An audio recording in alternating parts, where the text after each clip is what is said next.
Here's why your purpose doesn't look like the way you envision, okay? Short answer is God has a different plan for you, okay?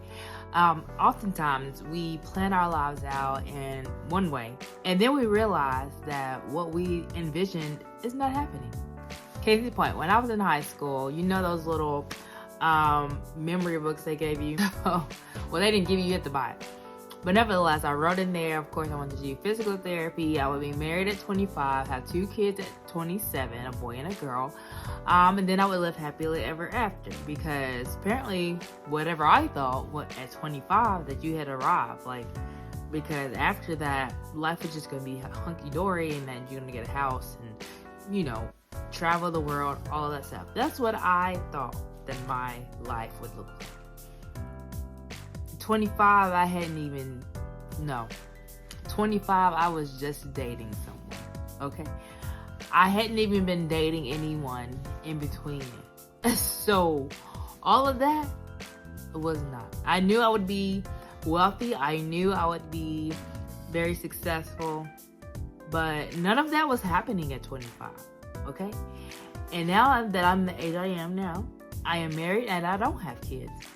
But that doesn't mean that I'm not in God's will. That doesn't mean that I'm a failure because of what I envisioned. Because what I envisioned obviously wasn't what God had already purposed for my life. And that is what we must realize, is that even though we have desires, we see our lives a certain way, that doesn't mean that's what God has for us, right? For example, we all love to use this example. Joseph.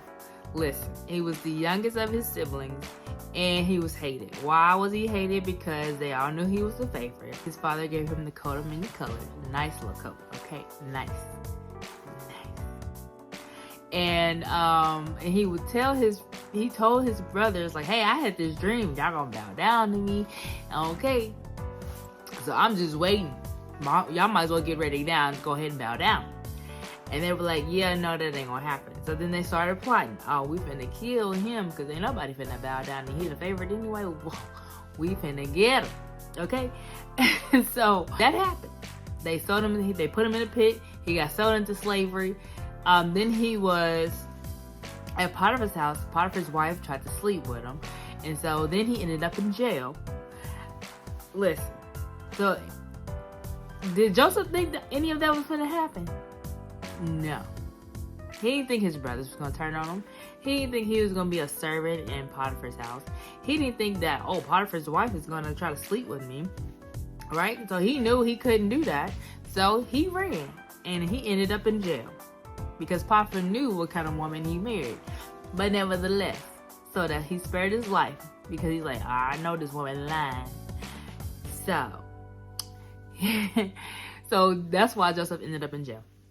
Nevertheless, Joseph interpreted the dream of the baker and the chef, and then eventually he got out of prison, right? Because Pharaoh needed his dream interpreted, and his name was brought up. Oh yeah, Joseph knows how to interpret dreams, right? And because he interpreted the dream, he was put in a position where not only he was the wealthiest man in the nation, right? But he was able to help his family, right? So they wouldn't succumb to the famine that was coming. Nobody could have told Joseph that was going to happen. But it did. Everything in our life happens for a reason.